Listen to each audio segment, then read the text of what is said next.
The first step is to slice the beef thinly against the grain. This will make the meat more tender and easier to cook. To do this, you need a sharp knife and a cutting board. Place the beef on the cutting board and find the direction of the muscle fibers. They look like thin lines running across the meat. You want to cut perpendicular to those lines, not parallel to them. This way, you will break up the tough fibers and create more surface area for the marinade to penetrate. Cut the beef into thin slices, about a 1/4 inch thick or less. You can also cut them into bite-sized pieces if you prefer. The next step is to marinate the beef with soy sauce, sesame oil, cornstarch, and oil. This will add flavor and moisture to the meat, as well as help it brown better in the pan. To make the marinade, you need a small bowl and a whisk. Add a 1/4 cup of soy sauce, 2 tablespoons of sesame oil, 2 tablespoons of cornstarch, and 2 tablespoons of oil to the bowl. Whisk well until everything is combined and smooth. You could also add some minced garlic, ginger, or scallions for extra flavor if you like. Pour the marinade over the sliced beef in a large Ziploc bag or a shallow dish. Make sure all the meat is coated well with the sauce.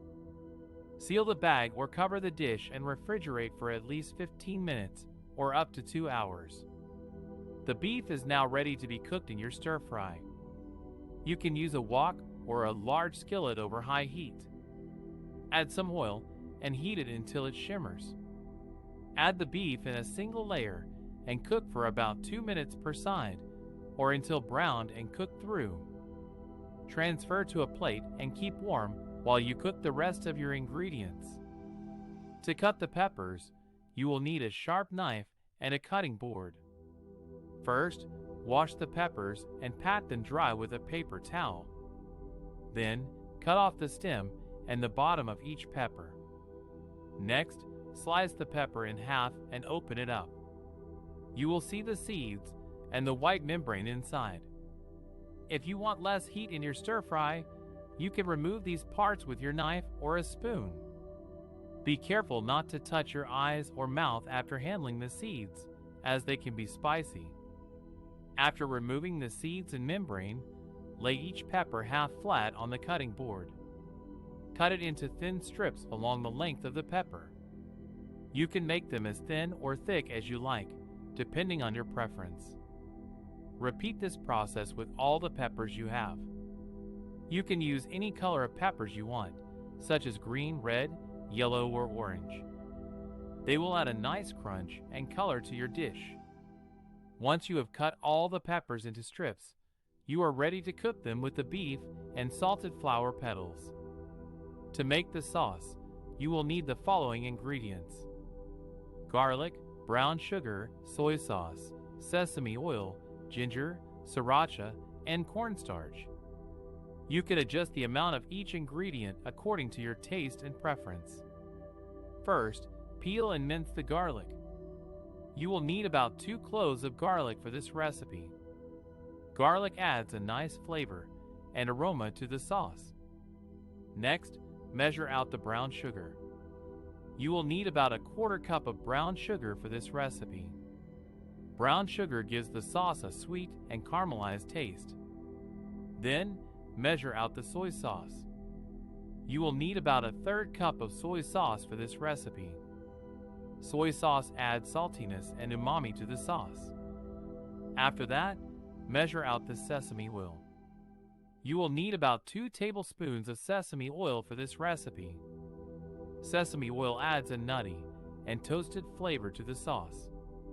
Next, peel and grate the ginger. You will need about a tablespoon of grated ginger for this recipe. Ginger adds a spicy and fresh flavor to the sauce. Then, measure out the sriracha. You will need about a teaspoon of sriracha for this recipe. Sriracha adds some heat and tanginess to the sauce. Finally, measure out the cornstarch. You will need about 2 teaspoons of cornstarch for this recipe. Cornstarch helps to thicken the sauce and make it glossy. Now that you have all the ingredients ready, it's time to make the sauce. In a small bowl, whisk together the garlic, brown sugar, soy sauce, sesame oil, ginger, sriracha, and cornstarch until well combined and smooth. That's it.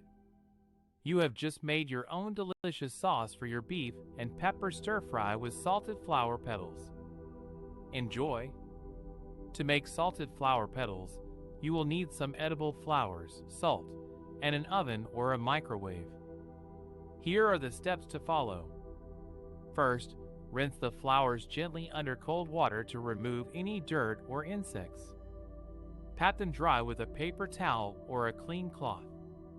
Next, separate the petals from the stems and discard any bruised or wilted ones. You can use a knife or scissors to cut them off, or just pull them apart with your fingers. Then, spread the petals in a single layer on a baking sheet lined with parchment paper. Sprinkle some salt over them, but not too much. You can use any kind of salt you like, such as sea salt, kosher salt, or Himalayan pink salt. Now, you have two options to dry the petals: in the oven or in the microwave. If you use the oven, preheat it to 200 degrees Fahrenheit 93 degrees Celsius and bake the petals for about an hour, or until they are crisp and dry. If you use the microwave, place the baking sheet in the microwave and cook for about 10 minutes on high power, checking every minute to see if they are done. Be careful not to burn them. Finally, let the petals cool completely before storing them in an airtight container. You can keep them for up to a month in a cool and dry place. Enjoy your salted flower petals as a garnish for your beef and pepper stir-fry or any other dish you like.